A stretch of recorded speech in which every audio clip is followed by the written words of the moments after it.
Bismillahirrahmanirrahim. Assalamualaikum warahmatullahi wabarakatuh. Waalaikumsalam warahmatullahi wabarakatuh. Alhamdulillah alladzi khalaqal mauta wal hayata liyabluwakum ayyukum ahsanu amala wa huwal azizul ghafur.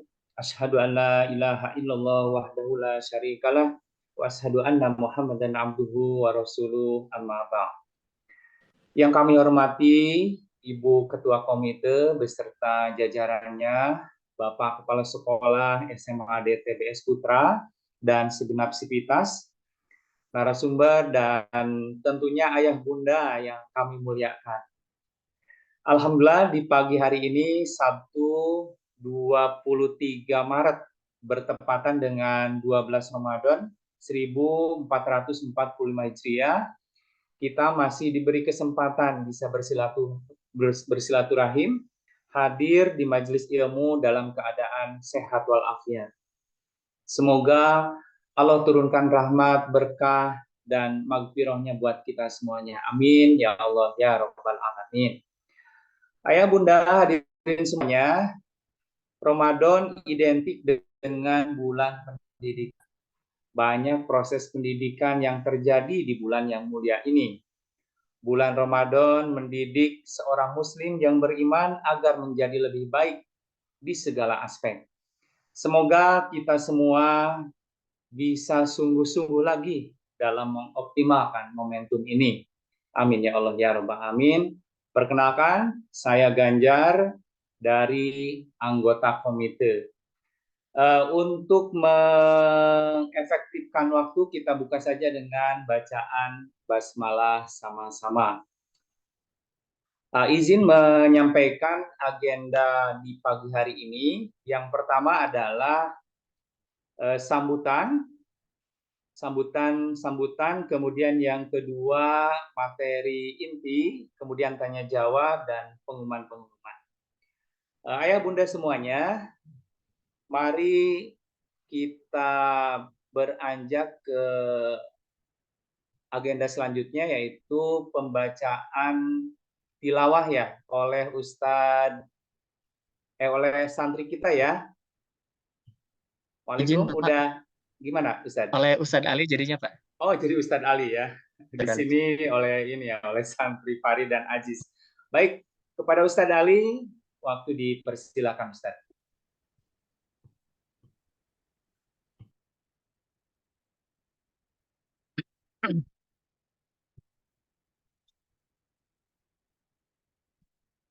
Assalamualaikum warahmatullahi wabarakatuh.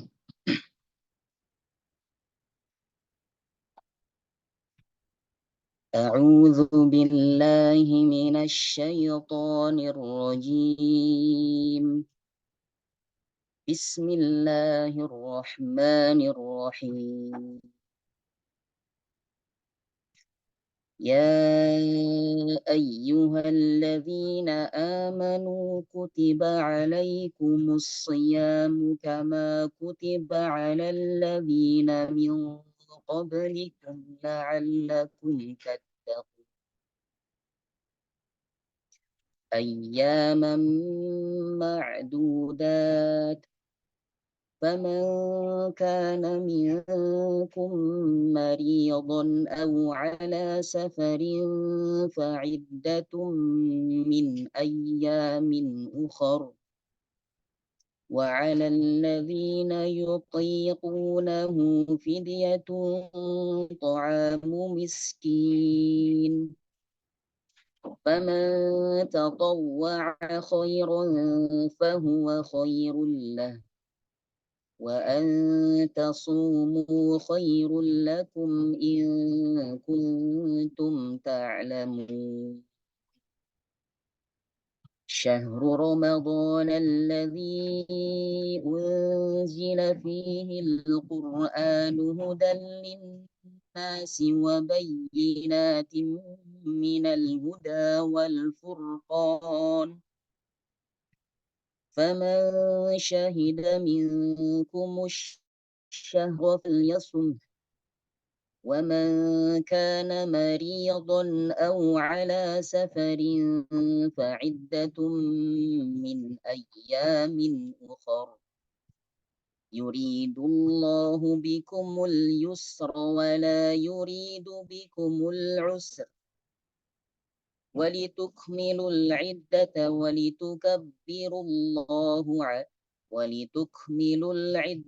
ولتكبروا الله على ما هداكم ولعلكم تشكرون وإذا سألك عبادي عني فإني قريب أجيب دعوة الداع إذا دعان فليستجيبوا لي وليؤمنوا بي لعلهم يرشدون صدق الله العظيم.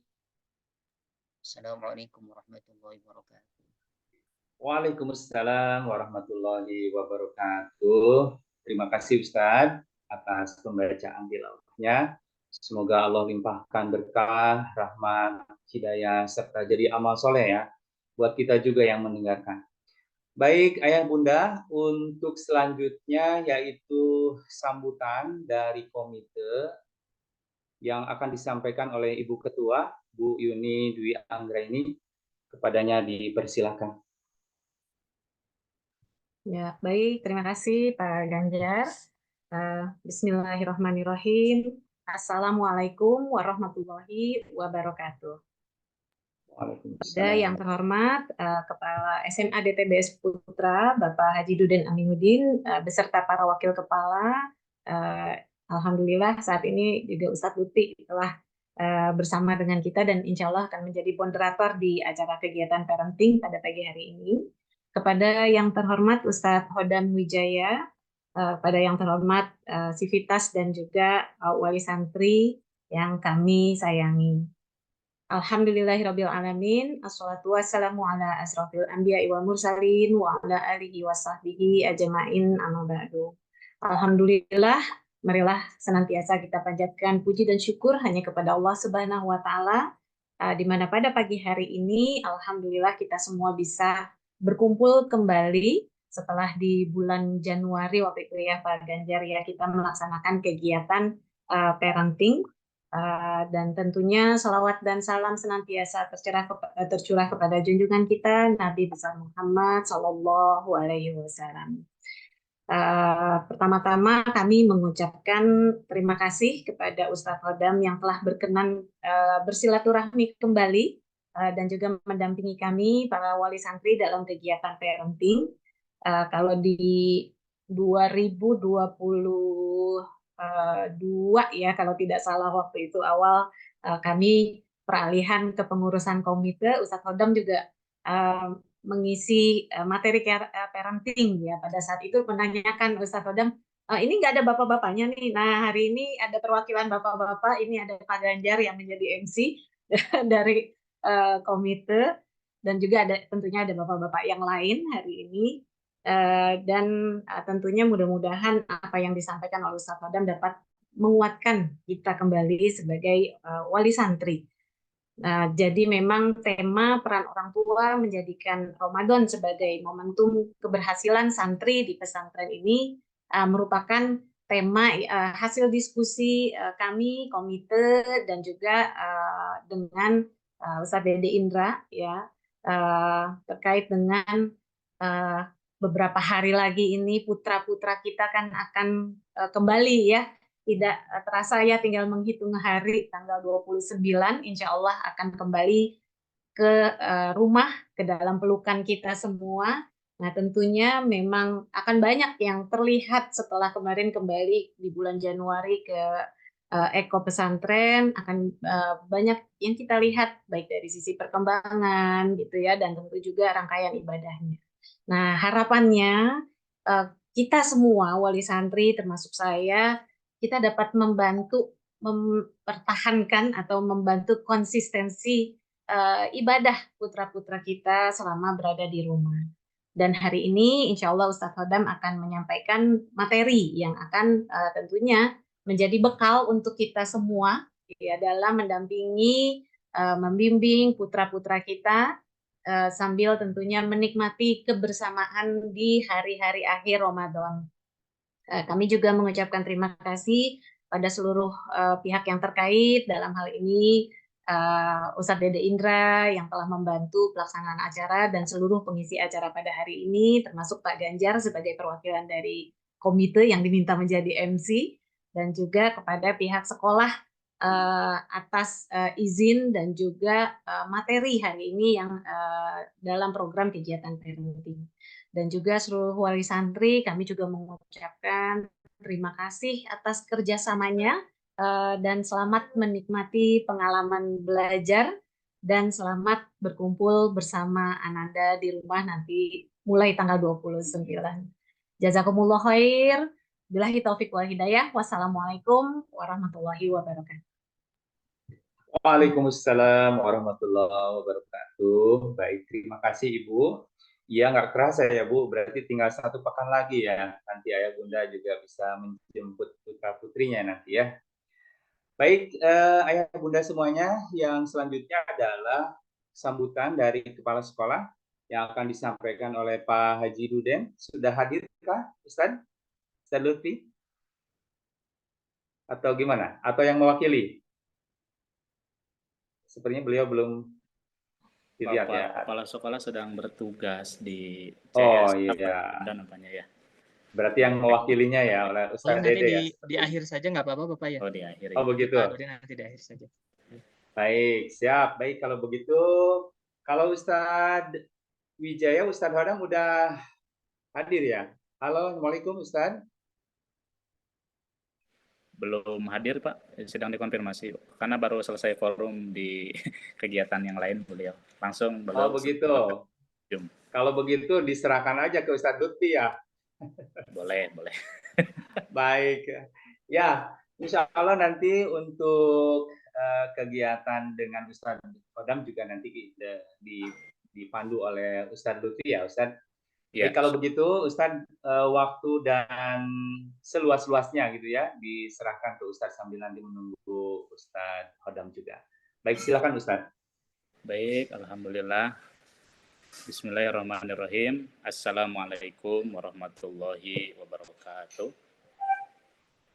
Alhamdulillahi rabbil alamin. Allahumma sholli ala sayyidina Muhammadin wa ala alihi wa ashabihi ajmain, amma ba'du. Semoga Allah yang maha menatap, yang maha menyaksikan, yang maha menggenggam segala urusan kita, yang maha menahan, yang maha melapangkan rezeki kita, yang telah memberikan kepada kita semuanya kesempatan untuk sama-sama bisa bersilaturahmi dalam kegiatan parenting ini. Mudah-mudahan kegiatan ini menjadi ikhtiar kita semuanya di hadapan Allah Subhanahu wa taala untuk sama-sama membentuk generasi-generasi yang terbaik begitu ya.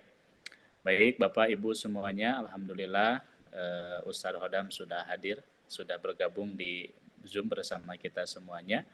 Baik, izin saya ditugaskan untuk membersamai beliau, memoderatori beliau dalam kegiatan parenting pagi hari ini.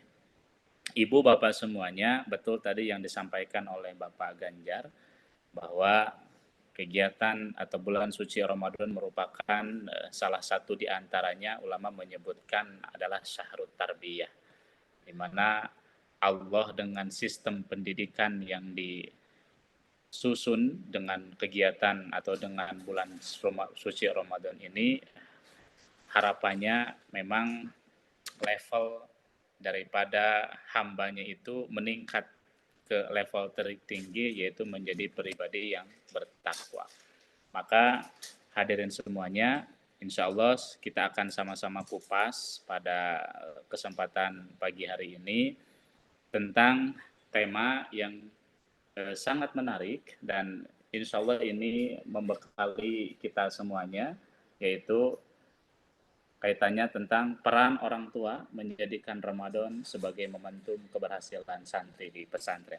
Baik, sebelum nanti kita masuk ke materi, kita sapa dulu pemateri kita pada pagi hari ini. Assalamualaikum Ustadz Hodam. Waalaikumsalam warahmatullahi wabarakatuh. Baik Ustadz, gimana kabarnya nih? Alhamdulillah sehat, bahagia, Lutfi. Alhamdulillah Ustadz ya. Jadi memang super sibuk Ustadz ini. Barusan lab dari satu Zoom masuk ke Zoom yang lain Ustadz ya. Betul. Baik, mudah-mudahan senantiasa dikaruniakan penjagaan oleh Allah Subhanahu wa taala lahir dan batinnya ya. Baik Ustadz, nampaknya kita ini akan sedikit santai saja nih karena memang didesain supaya kegiatannya tidak terlalu kaku ya, monoton ceramah dan sebagainya. Baik Ustadz, izin diawali dari saya dulu nih Ustadz ya, karena tadi Ibu Komite menyampaikan bahwa betul 1 pekan lagi santri-santri SMA Putra ini khususnya akan, ini bahasanya Bunda Yuni ya, akan kembali ke pangkuan orang tuanya begitu. Nih bicara tentang libur kan cukup panjang nih Ustadz ya, ada sampai 3 pekan nih, bahkan lebih ya, ada lebihnya sedikit. Nih sepengalaman Ustadz nih bicara tentang libur panjang para santri, sepengalaman Ustadz nih, maksudnya ngisi di berbagai forum orang tua santri. Respon orang tua santri terhadap libur panjang ini apa saja nih Ustadz? Gimana Ustadz? Baik, bismillahirrahmanirrahim. Assalamualaikum warahmatullahi wabarakatuh. Assalamualaikum warahmatullahi wabarakatuh. Alhamdulillah, wassalatu wassalamu ala rasulillah, amma ba'd. Baik, ini kita sudah menjelang libur, tetapi harusnya mindsetnya bukan libur sebenarnya ya, hanya pindah beramal soleh gitu. Yang tadinya di pondok pesantren beramal solehnya, nah sekarang beramal solehnya berada di rumah. Yang tadinya guru-gurunya itu adalah ustadz dan ustazah, timnya Ustadz Lutfi. Nah sekarang guru-gurunya adalah orang tuanya, Madrasatul Ula itu ya, ibu bapaknya. Jadi jangan bilang ke santri itu libur tuh, ya khawatir mindsetnya libur tuh bebas gitu ya dari semua aktivitas amal soleh, tidak. Hanya pindah tempat dan ganti guru. Nah itu yang harus kita pahami ya sekalian. Jadi tidak ada yang namanya kalau libur itu libur syariah namanya, ya sholat berjamaahnya libur, qiyamul lail libur, enggak, hanya pindah guru. Jadi posisi sekarang orang tua menjadi guru, balik lagi tuh ya Ustadz Lutfi ke setelan pabriknya. Jadi gurunya yang punya Ustadz Lutfi sekarang ayahnya, ibunya, umi, abinya. Nah yang kadang-kadang jangan sampai terjadi mindset yang seperti ini, bunda sekalian, sering terjadi nih di pondok pesantren. Ini para santri itu kan pulang ke gurunya begitu ya. Tapi para guru yang di pesantren kok khawatir anak-anaknya pulang gitu ya. Harusnya makan terbalik, harusnya tenang karena dikembalikan kepada guru aslinya yang ada di rumah. Kok jadi was-was orang pesantren khawatir begitu ya? Tadi khawatir nanti pulang dari rumah balik ke pesantren dari nol lagi Ustaz, setelan pabrik gitu ya. Seharusnya makan tidak, yang namanya liburan bukan berarti tetapi mungkin libur aktivitas yang lain pembelajaran. Tetapi kalau amal soleh tidak libur, bersamai oleh ayah dan bunda. Nah jadi pertanyaannya adalah ayah bunda siap atau tidak menjadi guru bagi anak-anaknya. Kalau jadi guru artinya harus lebih ahli dari anak-anaknya, gitu loh. Itu yang akan jadi pertanyaan. Gitu ya. Siap jadi teladan atau tidak, kan?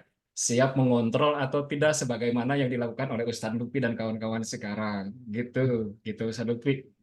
Ya, baik Ustadz. Nih, jadi ibu bapak semuanya, ini para orang tua santri, sebetulnya tadi bukan liburan ya, tapi bahasa yang lebih pas itu untuk di dunia pesantren adalah memindahkan amal soleh yang tadinya di rumah, yang tadinya di pesantren kembali ke rumah, kembali kepada guru yang sesungguhnya, yaitu umi abinya sebagai Madrasatul Ula.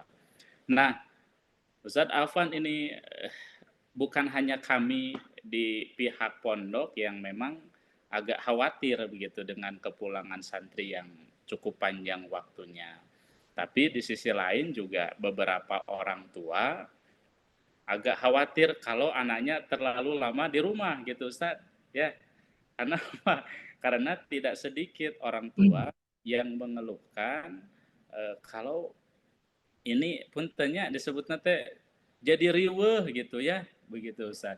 Jadi kadang-kadang orang tuanya ini kapan yang tadinya yang di pesantren ingin segera anaknya pulang, ketika sudah di rumah ya kelihatan memang khawatir dengan pergaulan yang memang tidak terkontrol, malah katakan ini kayaknya saya pengen cepet-cepet nih pulang kembali ke pesantren begitu Ustaz. Ada yang seperti itu begitu Ustaz ya, fenomena hari ini. Jadi ibu-ibu bapak-bapak semuanya, jadi kita sama-sama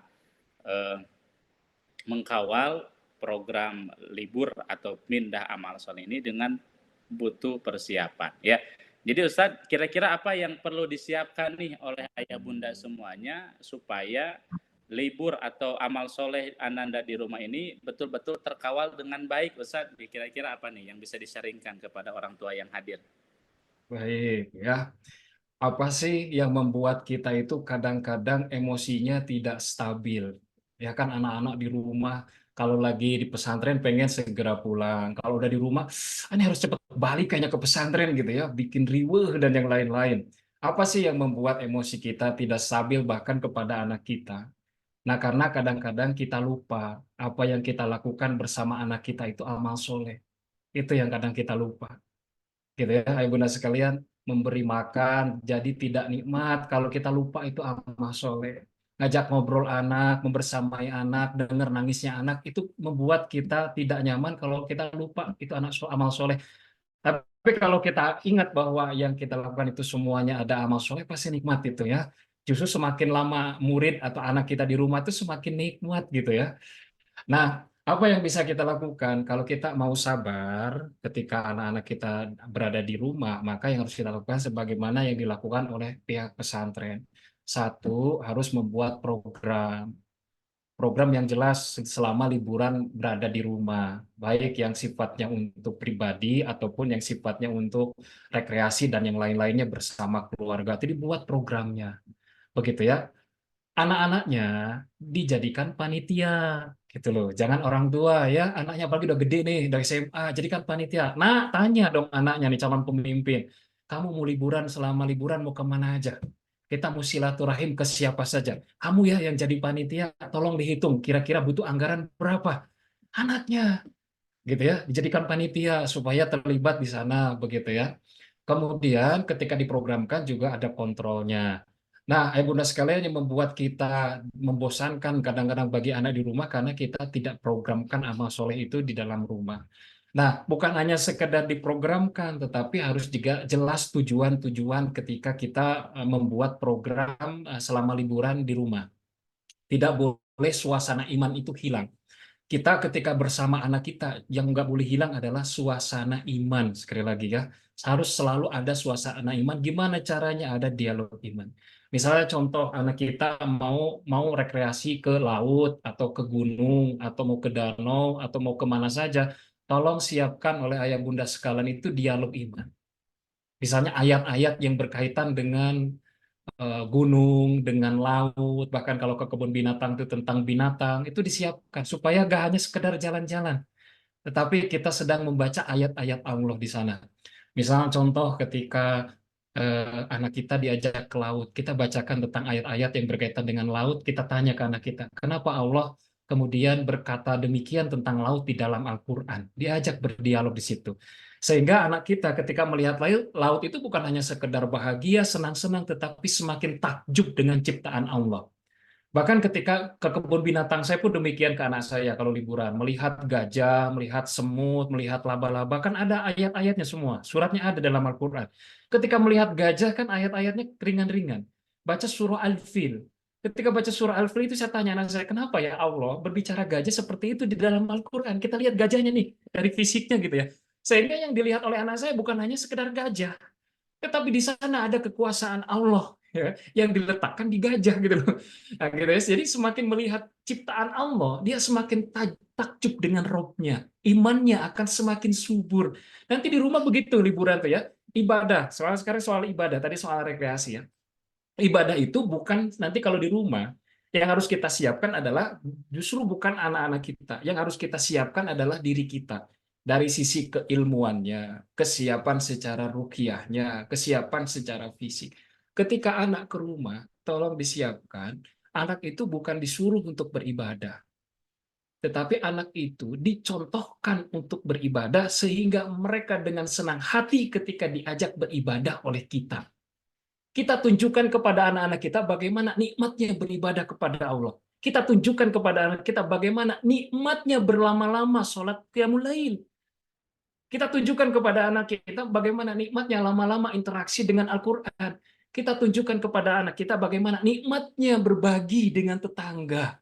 Itu diperlihatkan, Ibu sekalian, sehingga anak-anak punya kesan yang positif tentang orang tuanya. Punya kesan positif tentang Ramadan nanti ya, tentang positif tentang liburan itu sangat benar-benar apa ya? Mereka tuh merasakan liburan itu punya kesan yang baik, yang positif. Kenapa? Karena terinspirasi dari kedua orang tuanya. Itu kan tidak mudah ya untuk melakukan itu tuh, karena harus siap lahir batin. Jadi bukan disuruh ya, tapi dicontohkan oleh kita supaya anak lebih mudah diajak beramal soleh oleh kita. Misalnya contoh nanti, apalagi 10 malam terakhir pulangnya. Ini di puncak Ramadan, ayah bunda sekalian. Nabi aja sampai mengikat ikat pinggang begitu ya. Nah, kalau yang lebih ideal adalah kita mungkin yang bekerja istirahat dulu bekerjanya, karena i'tikaf itu kan kita berhenti dari aktivitas rutinitas hanya beribadah kepada Allah. Di saat itulah kita bersama keluarga menata kembali tentang visi keluarga, tentang urusan hati kita sesama anggota keluarga, bicara lagi di situ ketika i'tikaf, ngobrol lagi tentang rencana keluarga mau seperti apa ke depannya, itu diobrolkan dengan ayahnya yang memimpin begitu ya. Dan disitulah kemudian ayah yang harus menjadi kata kuncinya, karena sebagai koam pemimpin di rumah tangga begitu ya, ayah yang mencontohkan lebih dahulu.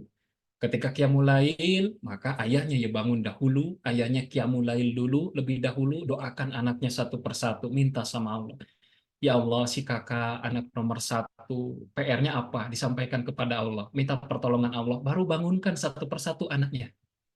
Jadi jangan dulu kita belum qiyamul lail anaknya dibangunkan, jangan. Lebih baik kita qiyamul lail dulu, ayah, bunda baru bangunkan anaknya satu persatu. Kitanya sudah dalam siap kondisi pakai baju untuk beribadah gitu loh. Sehingga anak-anak itu punya kesan, bunda aja udah mau siap nih ibadah gitu ya. Jadi dia termotivasi untuk ikut bangun begitu ya. Sama ke masjid, ayahnya ke masjid, nyontohin, diajak anak laki-lakinya, anak perempuannya pun diajak untuk ikut kajian. Begitu ya, di rumah diagendakan hal-hal itu yang dilakukan oleh Umar bin Abdul Aziz kepada anak-anaknya. Umar bin Abdul Aziz ini punya waktu khusus, padahal beliau ini pejabat kan ya, kurang sibuk apa coba pemimpin khalifah, tetapi masih sempat punya agenda kumpul halaqah Quran di rumah dengan anak-anaknya. Anaknya berapa? 11 kalau nggak salah gitu ya.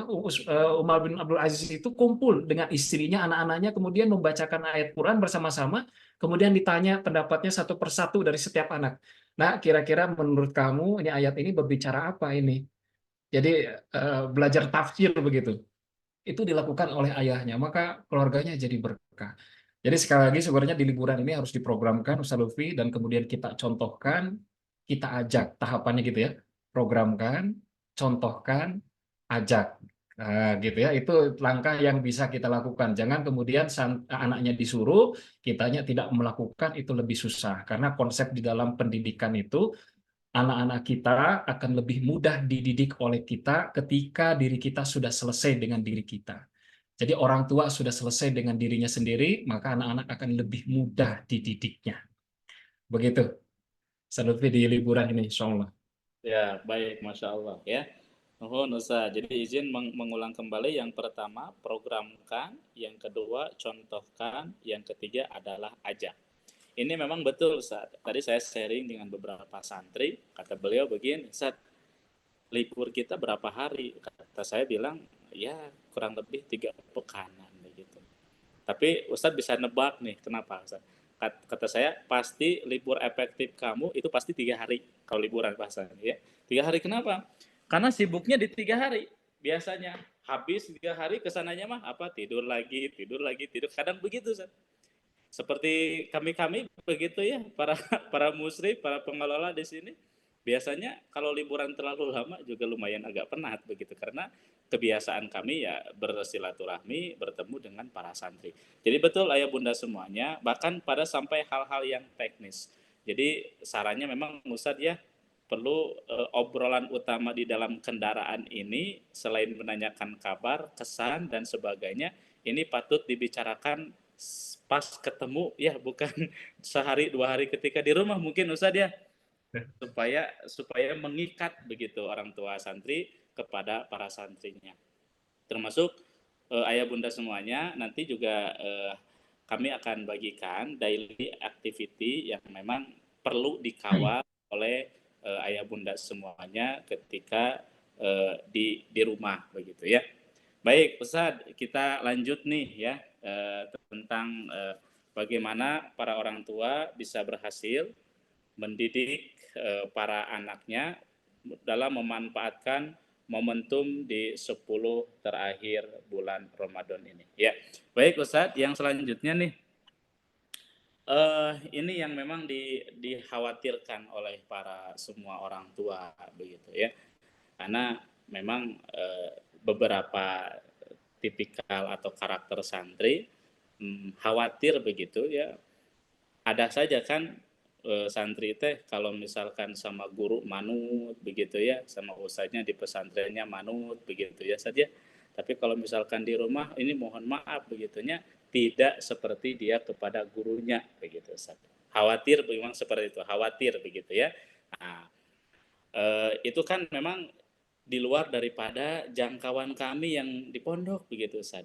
Nih, sikap terbaik bagi orang tua yang memang tadi sudah memprogramkan, sudah mencontohkan, mengajak tapi santrinya lebih lincah begitunya. Nih kira-kira sikap terbaik dari orang tua ketika menghadapi anak yang memang qadarullah seperti demikian digambarkan, kira-kira apa nih Ustaz? Baik. Ayah bunda sekalian yang Allah muliakan, ini tidak mudah begitu ya. Karena satu, selain kita yang mendidik anak-anak kita, juga ada setan yang menggoda anak kita. Itu satu faktanya. Kemudian yang kedua juga anak-anak kita memiliki syahwatnya sendiri sebagai manusia, dan tidak semua anak-anak kita sudah mampu mengendalikan syahwatnya dengan baik. Jadi pikiran, perasaan, perilaku anak kita, pergerakan setan dan syahwatnya itu di luar kendali diri kita. Tetapi semua itu ada dalam kendali Allah. Maka kita sebagai orang tua gimana caranya? Artinya kita yang harus mendekat kepada Allah Subhanahu wa Ta'ala. Semakin kita dekat dengan Allah, maka kita akan semakin dekat dengan anak-anak kita, dan anak-anak kita juga akan perilakunya semakin baik gitu ya. Semakin soleh insya Allah. Nah, gimana caranya kalau anak-anak kita berada di rumah, ayah bunda sekalian? Satu, ketika terjadi hal-hal yang tidak diinginkan, ini adalah tugasnya ayah. Jangan bunda yang menghadapi. Kalau terjadi sesuatu pada anak, misalnya perilakunya cenderung menjadi kurang baik, itu tugasnya ayah, bukan tugasnya ibu. Gitu ya. Karena beda suara ayah dengan suara ibu. Ibu kalau ngomong kan lebih banyak ya keluar kata-katanya. Ayah mah sedikit kata-katanya, dengan melotot anak takut. Karena begitu fitrah yang diberikan oleh Allah. Ayahnya yang harus turun. Nah, hari ini masalah anak susah diselesaikan karena ayahnya tidak hadir. Jadi banyak anak yang ngerasa sudah yatim sebelum waktunya. Jadi ayahnya ada, tetapi kayak tiada gitu loh.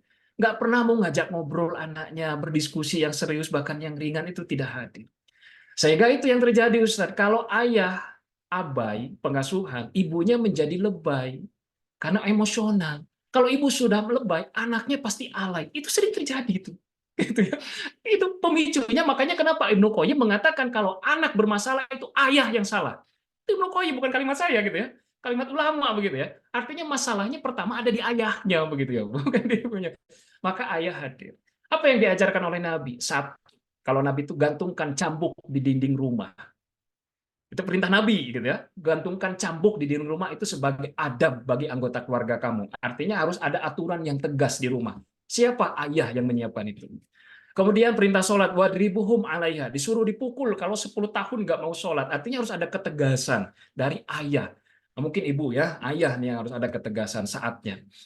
Jadi satu, menyiapkan program. Yang kedua, di ta'dib itu jangan lupa menyiapkan kontrolnya. kesepakatan dong dengan anak. Kalau kamu tidak memiliki kesepakatan, apa konsekuensi? Nah, yang kita sepakati antara ayah dengan anaknya, ini anak laki-lakinya.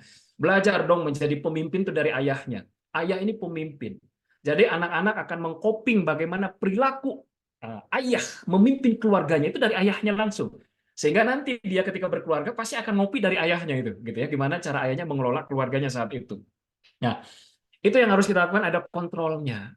Tetapi jangan lupa di dalam kontrol, anak misalnya sudah kita kontrol, diberikan konsekuensi, juga tetap harus diberikan yang namanya terapi, healingnya, begitu ya. Maka bahasa Al-Quran jangan lupa ya Bunda sekalian, yang menyebabkan anak kita tidak taat, melampaui batas, atau bahasa istilah agak ekstrimnya, mohon maaf sekali, bandel gitu ya, itu karena kehilangan kasih sayang dari orang tua. Apa dalilnya? Itu yang terjadi kepada saudara-saudara Nabi Yusuf. Saudara-saudara Nabi Yusuf ini anak-anak yang soleh. Tetapi gara-gara ayahnya kurang adil dalam memberikan kasih sayang, cenderung lebih sayang kepada Nabi Yusuf dan Bunyamin dibandingkan kepada mereka. Sehingga mereka merasa, oh Nabi Yakub ini diskriminatif nih gitu ya. Kasih sayangnya. Sehingga apa? Itulah yang kemudian menyebabkan si saudara Nabi Yusuf menjadi perilakunya menjadi buruk. Iri dengan Nabi Yusuf sehingga Nabi Yusuf dibully. Sehingga ada pikiran-pikiran negatif, Nabi Yusuf mau dibunuh, akhirnya dimasukkan ke dalam sumur kan begitu ya, diisukan dimakan oleh oleh harimau begitu ya, serigala. Perilaku buruk karena kehilangannya kasih sayang. Makanya di dalam Al-Quran untuk menghadapi anak-anak yang dia cenderung perilakunya jadi buruk, lihat kalimatnya. Ketika ada seorang anak yang dia dibunuh oleh Nabi Khidir dan Nabi Musa. Kenapa dibunuh? Karena kata Nabi Khidir ini akan ketika dewasanya nih anak akan membuat orangnya pusing 7 keliling. Akhirnya dibunuh oleh Nabi Khidir. Nabi Musa sempat protes, tetapi lihat dalam kalimatnya ini anak ini bikin tughyan wa kufro, akan membuat orang tuanya pusing 7 keliling karena apa? Tughyan melampaui batas dan kufur. Kurang berterima kasih. Coba misalnya ayah bunda sekalian anaknya pulang liburan. Dikasih menu makan buka puasa sama kita. Tiba-tiba anak bilang, ya Allah, Mi, gini doang buka puasa. Kira-kira kesel atau enggak tuh? Kalau kurang bersyukur begitu. Kesel ya. Dibelikan baju lebaran. Ya Allah, Mi, murah banget. Beli cuma 200.000. Teman-temanku 400.000. Aku nggak mau pakai deh. Kesel nggak kira-kira? Wajar nggak dibunuh sama Nabi Khidir tuh anak? Wajar, tapi kita mah jangan ya, jangan ditafsirkan dibunuh, nggak dibunuh itu perilaku buruknya. Nah, bikin kesel. Maka lihat Allah memberikan solusinya di surah Al-Kahfi ayat berikutnya. Ketika kita menemukan anak kita seperti itu, maka solusinya adalah zakat wa aqraba ruhma. Maka kasih sayangnya justru harus lebih banyak daripada sebelumnya. Anak ketika seperti itu sebenarnya dia butuh perhatian lebih, tolong gitu ya, Bun. Diberikan perhatian yang lebih. Nah, kamu kecewa ya, tapi ini loh yang terbaik dari Allah. Mudah-mudahan kamu menerima, belajar bersyukur ya, sambil dipeluk. Kasih sayangnya diperbanyak, diberikan hadiah, didengarkan curhatannya gitu ya. Aksi koneksi dilakukan. Kenapa? Karena dengan yang begitu, itulah yang akan menundukkan hati anak kita lebih mudah untuk menemukan kebenaran di dalam dirinya. Nah, cenderung kita mah kan begitu ya, Lutfi, kalau kita kesal ke seseorang, termasuk mungkin kita ya jadi guru, kalau ada santri yang sering bikin pelanggaran, kan bukannya semakin mendekat ke santri itu, malah semakin menjauh, karena susah diatur, biarin aja lah dia, biar tahu rasa nggak diurusi kan gitu. Padahal amat salah, harusnya kita semakin dekat, wa aqraba ruhma, kasih sayang kita semakin lebih. Begitu ya kepada anak kita, mudah-mudahan dengan kasih sayang kita lebih begitu dia berubah. Itu yang terjadi kepada seseorang yang diceritakan waktu itu begitu ya, anaknya itu berubah. Ustaz, berubah nggak mau sekolah, males sekolah, bapaknya udah nyeramahin tiap hari kok nggak berubah-berubah. Kemudian saya bilang ubah caranya. Sekarang setiap pagi anaknya dipeluk sebelum berangkat sekolah. Dilakukan sama ayahnya. Setiap pagi anaknya dipeluk kemudian bilang, ayah sayang sama kamu. Terima kasih ya sudah jadi anak yang bakti kepada orang tua. Cuma dikasih begitu tiap hari, anaknya berubah menjadi baik. Itu ya benar sekalian. Kenapa? Karena apa tadi? Kondisi kejiwaan anak itu tergantung kejiwaan kita. Kalau kita ridho kepada anak kita, maka anak kita akan lebih mudah untuk kecenderungan kepada kebaikan. Maka tolong ya, bisa jadi yang menghambat anak kita ini berbuat baik karena kekesalan kita di dalam hati kepada mereka. tolong dimaafkan. Jadi begitu ya, ada kontrolnya, setelah ada kontrol kemudian ada terapinya. Terapinya adalah lebih banyak kemudian memberikan kasih sayang yang lebih kepada anak kita, terutama yang anak laki-laki, anak perempuan, tolong ayah bunda sekalian, sudah balik itu mereka cenderung ingin curhat. Tolong jadi teman curhat yang baik. Para ayah jadi teman curhat yang baik bagi anaknya, para ibu juga sama. Kalau anak-anaknya tidak menemukan kenyamanan di rumah, maka dia akan mencari kenyamanan itu di luar rumah. Maka hanya mereka senang nongkrong di mana. Kenapa? Karena mereka tidak menemukan kenyamanan itu di dalam rumah. Nanti kalau liburan, gadget mulai disampingkan, ayah bunda sekalian. Ya, lebih banyak ngobrol dengan mereka, aktivitas, apalagi anak-anak introvert, anaknya, tolong lebih banyak aktivitas yang gerak. Karena anak introvert ini cenderung emosi tidak stabil karena kurang gerak. Nah, supaya menstabilkan emosinya, maka sering gerak, jalan-jalan, olahraga, lari itu dilakukan. Supaya emosinya jauh lebih stabil, buktinya apa? Makanya kenapa dalam ibadah di dalam Islam tuh hampir semuanya banyak gerakan. Nah, itu bagi orang-orang introvert yang kurang gerak, minimal ketika beribadah mereka gerak. Gitu. Itu Ustaz Lutfi. Baik, Masya Allah ya. Yang trik memang, jadi memang kalau misalkan tadi ya, ada anak yang memang bahasa Qurannya itu tugian awak kufro, atau bahasa Jermannya itu bandel, Ustadz ya. Jadi memang ayah menjadi tameng, begitu Ustadz ya. Nah, Betul. tadi ayah abai, ibu lebay, nanti anaknya jadi alay, gitu Ustadz ya. Betul. Ya, itu memang kategori memang santri yang memang qadarullah Allah belum lembutkan hatinya, Allah memang belum kasih taufik begitu dorongan untuk inisiatif melakukan kebaikan-kebaikan lainnya. Nih, eh, ini sharing lagi Ustadz, bagaimana kalau memang santrinya ini memang ini sudah di pesantren pun sudah inisiatif sendiri nih Ustadz. Contoh ke masjid udah nggak harus disuruh-suruh, bangun udah mandiri, bahkan bangunin temennya, begitu ya. Bahkan nihil sekali pelanggaran, bahkan tidak ada, ya santun luar biasa nih. Kalau di rumah nih, orang tua dengan yang memang Allah karuniakan anak yang sudah seperti ini, kira-kira baiknya seperti apa Ustadz nih ya? Ya, baik. Ustaz, kan masa SMP, SMA itu masa latih. Sebelum kategorinya itu baliknya itu kan dalam kitab Safinatun Najat itu 15 tahun sebenarnya Ya, maksimalnya itu. Nah, mukallaf lah disebutnya. Nah, maka di masa latih ini tidak boleh kemudian frekuensi berubah atau berbeda. Ketika dia mendapatkan pendidikan di pondok pesantren, maka di rumah dibuat rekayasa suasananya itu seperti di pesantren karena masih masa latih. Coba kalau kita masa latihan, kemudian apa namanya di rumah kemudian tidak menemukan suasana yang sama, ya cenderung akan istirahat karena saya sudah beres latihannya. Saya mau istirahat sekarang. Gitu ya, itu nggak boleh sampai terjadi nih. Maka suasana di dalam rumah kita rekayasa sekali lagi seperti suasana di pesantren. Maka kuncinya ada di mana? Sekali lagi ada di ayahnya anak laki-laki. Nah, kalau di pesantren kan ada musyrifnya, Ustaz Lutfi ya, ya, ayahnya. Maka posisi anak di usia masa latih itu sebagai coach, sebagai pelatih. Yang namanya pelatih itu berdiri di depan, yang namanya imam itu berdiri di depan. Jadi kalau makmum hari ini bermasalah, itu masalahnya sumber masalahnya dari imam. Betul Ustaz ya? Yang tidak bisa ngatur jamaahnya begitu imamnya. Jadi kalau ada anak yang di rumah kemudian tidak sesoleh yang di pesantren, berarti masalahnya ada di imamnya yang ada di rumah. Ayahnya gitu, coachnya, pelatihnya. Maka coachnya yang harus kemudian nanti para bunda, ayah, ya gimana anaknya musoleh kalau ayah belum bersemangat, itu dicolek begitu ya ayahnya. Nanti ayahnya yang melatih, artinya ayahnya yang dahulu yang ada di depan. Nah, kita bikin program ya, kayak mulai atau mau itikaf atau apa, oke siap ya dengan ayah, siap. Bahkan mungkin para ayah sudah menyiapkan hadiah. Kalau kamu berhasil melewati Ramadan sampai selesai mencapai target ini, hadiah apa begitu siapin oleh ayahnya. Itu untuk membangun kedekatan. Jadi itu yang dilakukan ya. Jadi frekuensinya jangan berbeda, harus diupayakan sama ya minimal untuk aktivitas amal soleh harian ya dari bangun tidur sampai tidur lagi jangan los. Begitu ya dari mulai qiyamul lail sampai ke tarawih mungkin ya istirahat atau mungkin qiyamul lail nantinya ketika selesai Ramadan. Kita harus ketemu frekuensi yang sama. Jadi kalau berbeda nanti santri ngerasa oh soleh itu kalau di pesantren kalau di rumah ya biasa aja. Kenapa? Karena nyontoh dari umi abinya, dari ayah ibunya.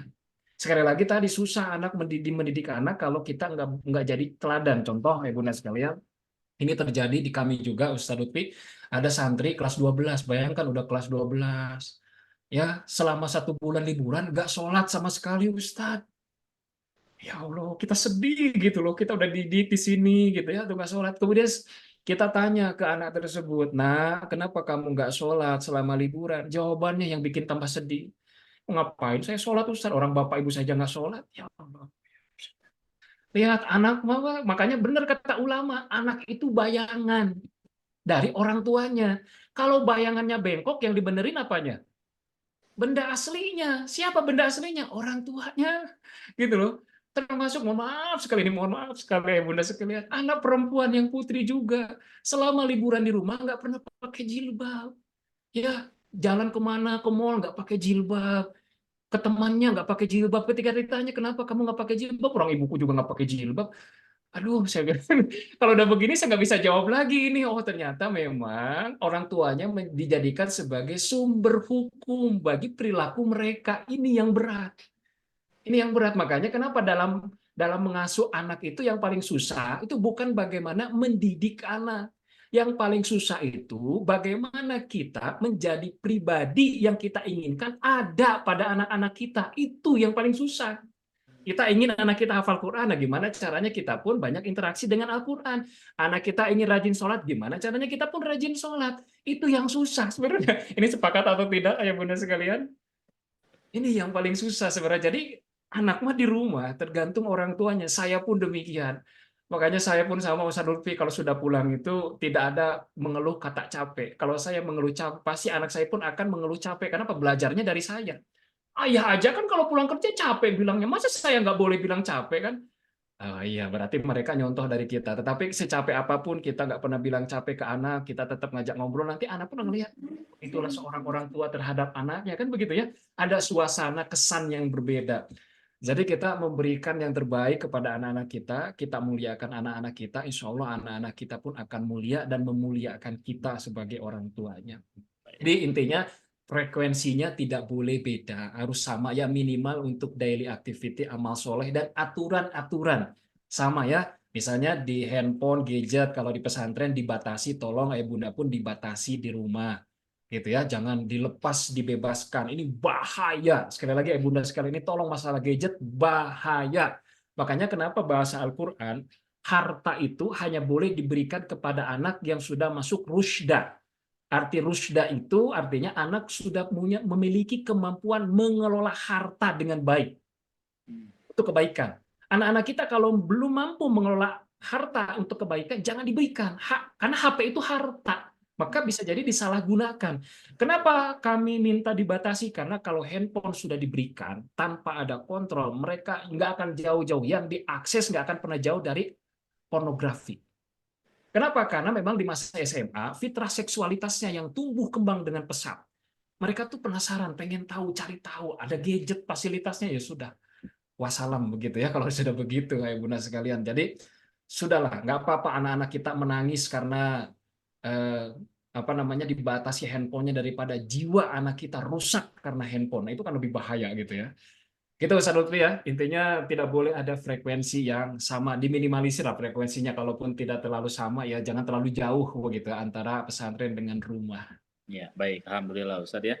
Jadi memang meskipun anaknya memang di pesantren, contohnya ayah bunda semuanya dapat report dari wali kelas, wali asuhnya memang sudah mandiri dalam hal ibadah, dalam hal kegiatan-kegiatan lainnya. Jadi tetap ayah bunda ketika anaknya sudah di rumah ini jangan sampai frekuensinya malah diturunkan begitu. Karena ulama mengajarkan seperti ini Ustaz kalau tidak salah ya, bahwa kesolehan yang dilakukan secara komunal itu cenderung menipu. Itu cenderung gitu, tidak asli ya, atau ya kadang-kadang menipu lah bahasanya, tidak semua. Karena memang ketika dikonfirmasi saya tanya kepada santri, adek tahajud, teman seasrama tahajud, luar biasa atau tidak? Jawabannya awalnya luar biasa. Tapi ketika adek semuanya pulang, kumpul dengan teman-teman yang tidak mondok, kemudian yang lain sholatnya diakhirkan, malah main gitar, main kartu, main handphone, adek tepat waktu sholatnya bertahan dengan apa yang diajarkan di pondok. Saya tanyakan lagi ke teman-teman, itu katanya baru luar biasa karena bisa beda dari yang lain. Nah, ketika saya balik lagi tanya, jadi kalau di sini yang lain tahajud, semua tahajud, ada yang nggak tahajud? Luar biasa, ada tahajud luar biasa atau tidak? Biasa saja ternyata. Di pondok tahajud itu biasa saja karena memang lingkungannya seperti itu. Justru kalau misalkan di pondok yang lain tahajud, ada santri tidak tahajud, itu yang luar biasa begitu karena di luar daripada kebiasaan. Nah, ayah bunda semuanya, memang kadang lingkungan ini sangat bukan kadang ya, memang lingkungan ini sangat berpengaruh terhadap kesolehan seseorang. Guru kita sering menyampaikan demikian. Tetapi kalau seandainya dilepas, ini kesolehannya akan betul-betul diuji nih ya. Jadi betul tadi jangan sampai menurunkan frekuensi, kontrolnya tetap ada sehingga anak-anak kita yang masih usia fase latihan ini betul-betul dilatih dengan ketat pengawalan, ketat dengan kontrolnya begitu. Begitu Ustadz ya, kira-kira simpulnya. Ustadz, izin nih selanjutnya nih. Kaitannya dengan kan tadi di awal kita bicara tentang bagaimana Ramadan ini bisa produktif, di 10 akhir Ramadan ini dengan para orang tua bisa lebih produktif. Barangkali Ustadz bisa memberikan tips ya untuk apa sih program yang bisa dilaksanakan oleh orang tua dan santri selama liburan nanti tuh. Kira-kira apa nih Ustadz? Baik. Masa SMA itu, jadi kalau SMP itu kan masa latih kemampuan gender, dia sebagai laki-laki atau perempuan. SMA itu adalah melatih sosial gender mereka. Bagaimana kemampuan kontribusi terhadap lingkungan sekitarnya. Contoh yang dilakukan oleh Rasulullah kepada Usamah bin Zaid ketika usia SMP, Usamah bin Zaid itu magang perang. Tidak ikut perang, magang, hanya memasukkan anak panah gitu ya dan yang lain-lain. Tapi ketika usia mulai SMA, maka diberikan kesempatan untuk menjadi panglima perang.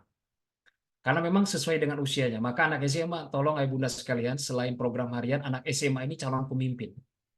Anak-anak kita ini calon pemimpin yang laki-laki. Maka jangan biarkan anak-anak kita calon pemimpin itu kemudian mereka kehilangan kesempatan penuh untuk melatih dirinya karena kelalaian gitu ya selama liburan. Tolong mereka latih jadi pemimpin, terutama ayahnya yang melatih satu program yang bisa dilakukan selain tadi ibadah harian, maka mereka mulai dilatih untuk memberikan kontribusi amal soleh untuk lingkungan sekitarnya. Bisa jadi misalnya bundanya, Kak, kita bikin takjil yuk. Nah, diajak belanja. Yang bonceng mungkin anaknya banyak belanja ke pasar. Kita mau bikin apa? Nanti disepakati ya. Nanti anaknya diajak membuat paket takjil bareng-bareng dibungkusin, kemudian apakah itu nanti dibawa ke masjid begitu ya buat takjil orang-orangnya di masjid atau dikirim ke tetangga-tetangga, kakaknya yang ngirimkan. Kenapa? Ayah bunda sekalian, kelemahan anak-anak komplek orang kota adalah ketika pulang ke rumah dari pondok nggak mau bertetangga. Itu kelemahannya. Maka kita latih. Nah, tolong ini bagikan ke rumah ini, ke rumah ini, ke rumah ini nomor sekian. Sekalian kamu kenalan. Diberikan, gitu ya. Itu kontribusi. Yang kedua, nah nanti ke masjid kamu datang tepat waktu azan ya. Anak laki-laki, suruh azan.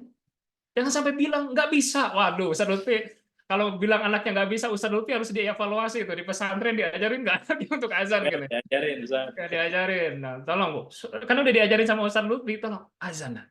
Kalau ada kesempatan jadi imam, jadi imam. Nah, karena kamu sudah balik, udah boleh, syaratnya udah cukup, gitu. Apalagi bacaannya udah bagus, jadi imam. Begitu ya.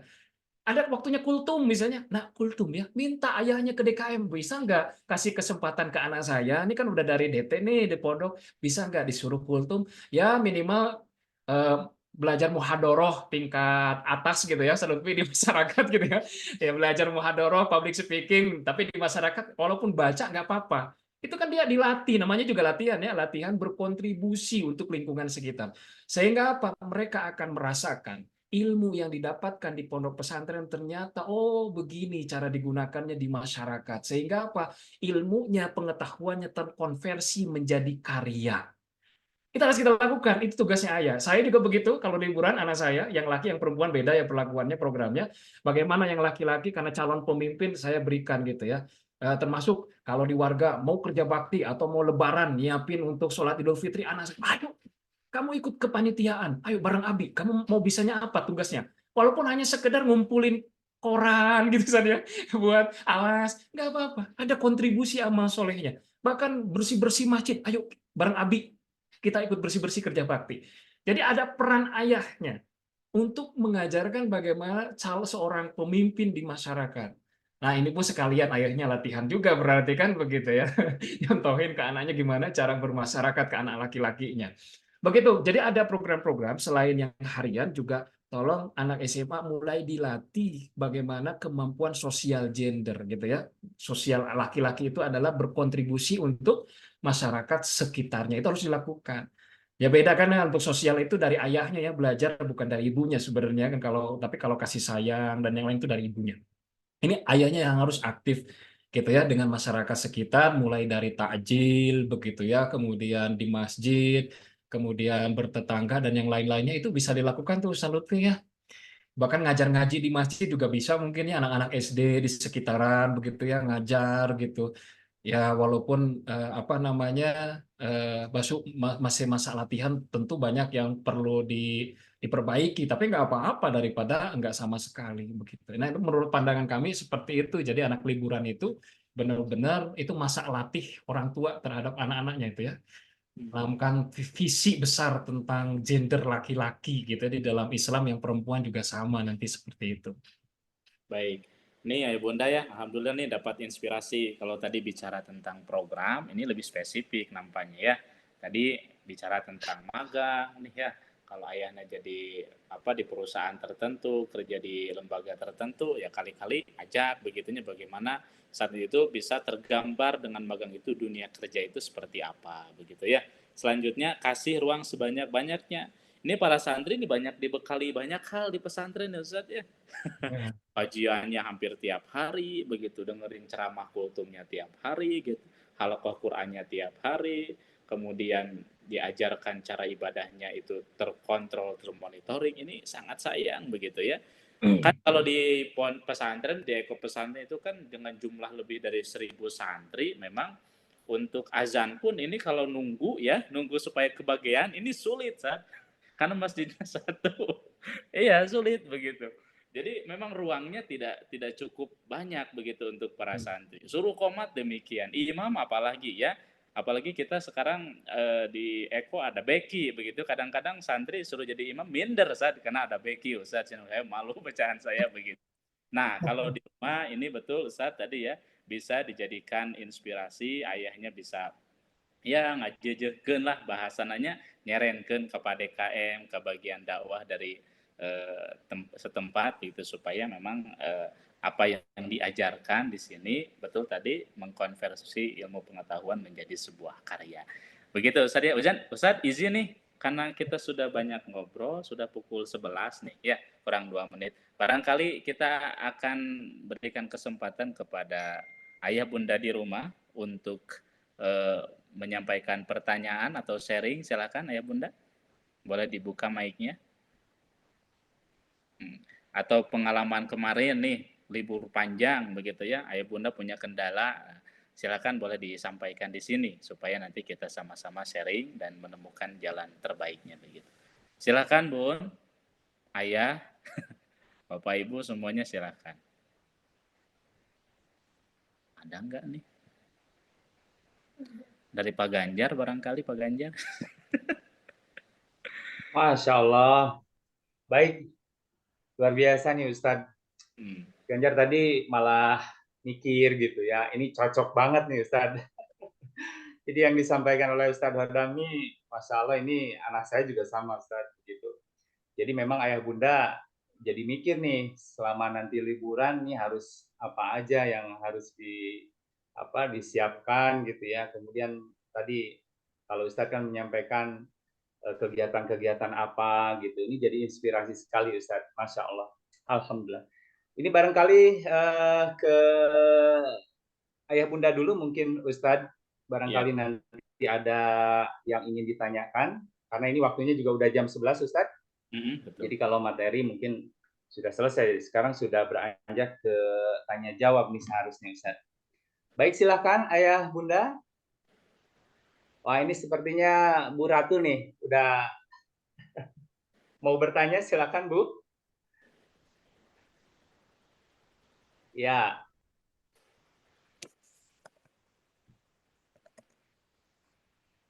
Silakan boleh raise hand atau melalui chat juga boleh. Ini udah ada nih Ustadz.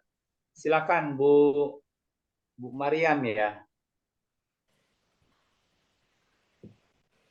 Oke.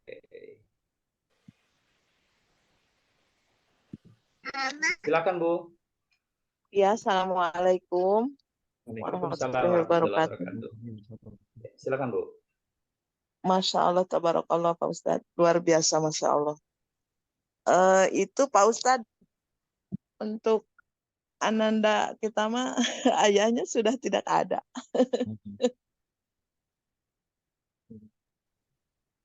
Oh iya. Begitu saja. Ya. Assalamualaikum warahmatullahi wabarakatuh. Waalaikumsalam warahmatullahi wabarakatuh. Ya Ustadz, silakan Ustadz. Baik, kita jangan apa istilahnya ketika Allah takdirkan ayahnya dipanggil lebih dulu oleh Allah Subhanahu wa taala, jangan berkecil hati Bunda. Karena banyak tokoh-tokoh besar yang ada di dalam sejarah itu semuanya anak yatim. Banyak. Imam Asy-Syafi'i itu anak yatim, jadi ulama besar. Bagaimana ibundanya berjuang luar biasa membesarkan Imam Asy-Syafi'i. Rasulullah pun anak yatim, jangan lupa. Sejak kecil jadi nabi begitu ya. Nah, apa yang bisa dilakukan oleh Bunda ketika apa namanya laki-lakinya kemudian kehilangan sosok ayah di rumah? Satu, maka yang harus dilakukan adalah mencari sosok ayah pengganti.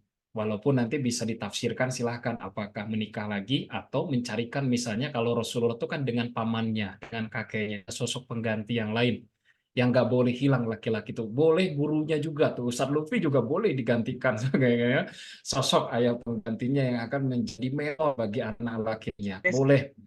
Atau Bunda juga boleh menceritakan kisah-kisah ke laki-laki dari ayah atau dari para sahabat itu boleh.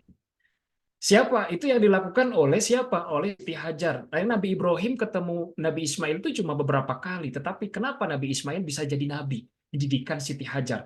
Karena setiap hari yang diceritakan oleh Siti Hajar adalah tentang kebaikan-kebaikan Nabi Ibrahim kepada anaknya.